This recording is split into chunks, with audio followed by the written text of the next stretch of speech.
International human rights commission, అలాగే United nations, అలాగే pro democracy institutions world wide ఎవరెన్ని చెప్పినా కూడా తన బాట తనదే అంటోంది చైనా ప్రభుత్వం. ముఖ్యంగా మనం గమనించినట్టయితే ఈ మధ్యకాలంలోనే కాదండి, మావో డెజాంగ్ నుండి జింగ్పింగ్ వరకు ప్రభుత్వ వైఖరిలో ఒకే ఒక రకమైనటువంటి విధానం, అదే నిరంకుశత్వం. ఎవరైనా ప్రభుత్వానికి వ్యతిరేకంగా కానీ ప్రభుత్వం గురించి కానీ ఎటువంటి కామెంట్స్ చేసినా కూడా వెంటనే వాళ్ళెవ్వరూ కూడా మళ్ళీ జన్మలో కనిపించకుండా పోవటం. ఇది మరీ ఆశ్చర్యం. ఎందువల్ల అంటే చైనాలో కొన్ని ప్లేసెస్ ఉన్నాయి, డార్క్ జోన్స్ అనేటువంటివి. ఆ డార్క్ జోన్స్లోకి ఒక్కసారి కనుక వెళ్ళినట్టయితే ఇక తిరిగి రావటం అనేది దాదాపు అసంభవం. మరి అటువంటి జోన్స్లోకి పంపించడం, డిటెన్షన్ సెంటర్స్లో అసలు ఊహించని రీతిలో మనిషిని ఇబ్బంది పెట్టడం, టార్చర్ చేయడం, ఇక జీవితంలో అతను మాట్లాడటం కానీ ఆలోచన చేసే శక్తిని కోల్పోయే విధంగా సైకలాజికల్గాను ఫిజికల్గాను టార్చర్ పెట్టడం, ఇన్ని ప్రత్యేకతలతో ఉంటుంది చైనా. కేవలం ప్రగతిని మాత్రమే మనం చూస్తూ ఉన్నాం, కానీ చైనాలో జరుగుతున్నటువంటి ఒక ఆంతరంగికమైనటువంటి ఒక అంశాన్ని మనం తీసుకున్నట్టయితే స్వేచ్ఛ అనేటువంటిది ప్రతి మనిషికి ప్రభుత్వాలు ఇవ్వవలసినటువంటి ఒక కనీస ధర్మం. ద రైట్ టు ఎక్స్ప్రెషన్ అనేటువంటిది భారత రాజ్యాంగంలో ఉంది. అలాగే భారతదేశంలో ఉన్నటువంటి వాళ్ళు ఏ విధంగా స్వేచ్ఛాయుతంగా వాళ్ళ యొక్క అభిప్రాయాలను వ్యక్తం చేస్తున్నామో చూస్తున్నాం. అలాగే ఏ డెమోక్రసీ ఉన్నటువంటి కంట్రీలో అయినా అలాగే ఉంటుంది. కానీ కొన్ని దేశాలు ఉన్నాయి, వాటిల్లో మనం ఏం మాట్లాడకూడదు, ప్రభుత్వ విధానాల గురించి చర్చ చేయకూడదు, అసలు ప్రభుత్వ విధానాల గురించి ఆలోచనే చేయకూడదు.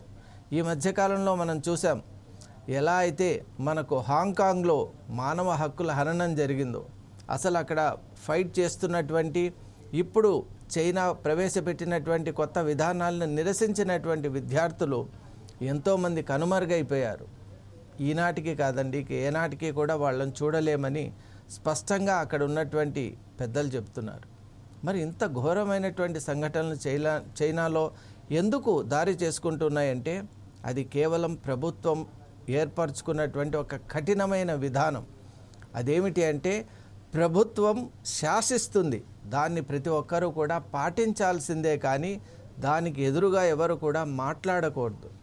మనం క్లాసిక్ ఎగ్జాంపుల్స్ మనం చూస్తూ ఉన్నాం. అసలు చైనాలో మామూలుగా పొలిటీషియన్స్పై ఏ దేశంలో అయినా కూడా పొలిటీషియన్స్ మధ్య కొన్ని విభేదాలు ఉంటాయి. ఆ విభేదాలు ఒక్కోసారి ముదిరి మనం చూసాం, పొరుగు రాజ్యం అయినటువంటి పాకిస్తాన్లో మిలిటరీ కమాండర్స్ దేశ ప్రధానమంత్రుల్ని అలాగే రాష్ట్రపతుల్ని కూడా ఎగ్జిక్యూషన్ చేసినటువంటి సందర్భాలు ఉన్నాయి. కానీ ఇక్కడ చైనాలో ఇంకా దారుణం ఏంటంటే కళాకారులు, రచయితలు, అలాగే ప్రగతివాదం, అలాగే ప్రజాస్వామ్య వాదులు ఎవరైతే ఉన్నారో వాళ్లను కూడా వదిలిపెట్టడం లేదు. మన క్లాసిక్ ఎగ్జాంపుల్ గావో బ్రదర్స్, ఎవరైతే ఒక అద్భుతమైనటువంటి స్కల్ప్చర్స్ ద్వారా వాళ్ళ ఆర్టును ప్రపంచవ్యాప్తంగా కూడా వాళ్ళు గుర్తింపు తెచ్చుకున్నారో, అలాగే వాళ్ళు చేసిన ఏకైక తప్పిదం ఏంటి అంటే వాళ్ళకున్నటువంటి ఆ స్కల్ప్టింగ్ మాస్టరీని ఉపయోగించి చైనాలో జరుగుతున్నటువంటి ఈ ప్రజాస్వామ్య వ్యతిరేకమైనటువంటి ప్రభుత్వ విధానాల్ని వాళ్ళు ఎండగట్టడమే. ఆ స్కల్ప్చర్స్లో ముఖ్యమైనటువంటివే మావోస్ గిల్ట్ అనేటువంటిది, the execution of the Christ అనేటువంటిది, అలాగే ఇక 2-3 ఉన్నాయి. ఇవి జరిగి దాదాపు 15 సంవత్సరాలు అయిందండి. కానీ ఇప్పుడు ఘోరమైనటువంటి శిక్ష అనుభవిస్తూ ఉన్నారు గావో బ్రదర్స్. మరి ప్రపంచం దీనికి సమాధానం చెప్పాలి. అలాగే మిగతా ఆర్ట్ ఫామ్స్లో ఉన్నటువంటి వాళ్ళు, ముఖ్యంగా నోబెల్ ప్రైజ్ గ్రహీత అయినటువంటి లియు జియాబో స్టోరీ నిజంగా చాలా ఆసక్తికరం. ఎందువల్ల అంటే లియు అంటే ప్రపంచ విఖ్యాతిగాంచినటువంటి రచయిత. అక్షరాలతో తన భావాల్ని సుస్పష్టంగా ప్రతి ఒక్కరికి అందించినటువంటి మహనీయుడు అతను. మరి లియు చేసినటువంటి ఏకైక తప్పిదం ఏంటి అంటే చైనా ప్రభుత్వం ఆచరిస్తున్న విధానాల్ని యథాతథంగా తెలియజేయటమే. ఎగ్జాగ్జరేషన్ ఏమీ చేయలేదండి, అక్కడ జరిగే విధానాల్ని ఇక్కడ చెప్పాడు. దానికి నోబెల్ ప్రైజ్ వచ్చినా కూడా అందుకోలేనటువంటి ఒక స్థితిలో అతన్ని ఉంచడం, అలాగే ఆ నోబెల్ ప్రైజ్ అతను కన్ఫర్ అయినా అందుకోకపోవడం, జైల్లోనే మరణించడం, ఇంతకంటే ఘోరం ఏముంటుంది.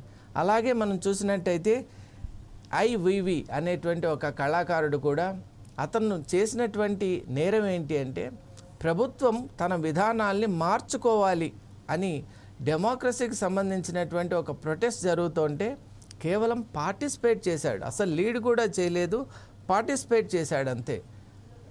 అతను ఎక్కడికి వెళ్ళాడో ఆయన గురించి జాడ కానీ ఆయన ఆచూకీ కానీ ఈనాటికి కూడా తెలియదు. మరి ఇంతటి ఘోరమైనటువంటి పరిస్థితులు ఉన్నాయి. అలాగే కళాకారులు, రచయితలు, మానవ హక్కుల కోసం పోరాడే వీళ్ళనే కాకుండా మతాన్ని కూడా అణిచివేసింది. ఐగర్ ముస్లిమ్స్ అనేటువంటి ఒక స్మాల్ కమ్యూనిటీ చైనాలో ఉంటుంది. మరి వాళ్ళ యొక్క రైట్స్ని కంప్లీట్గా డిస్ట్రాయ్ చేయటమే కాక వాళ్ళ కళ్ళ ముందే వాళ్ళు కష్టంతో నిర్మించుకున్నటువంటి వాళ్ళ మందిరం ఏదైతే ఉందో దాన్ని తునాతునికలు చేయటం, వాళ్ళ పవిత్ర గ్రంథాలను వాళ్ళ కళ్ళ ముందే అగ్నిలో వేసి వాటిని భస్మం చేయటం.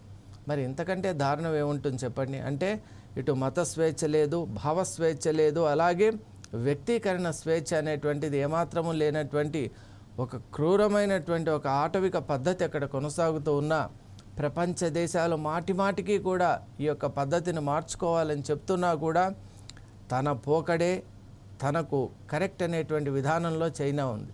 కాబట్టి ఇప్పటికైనా మనం అందరూ కూడా 21st సెంచరీలో ఉన్నాం.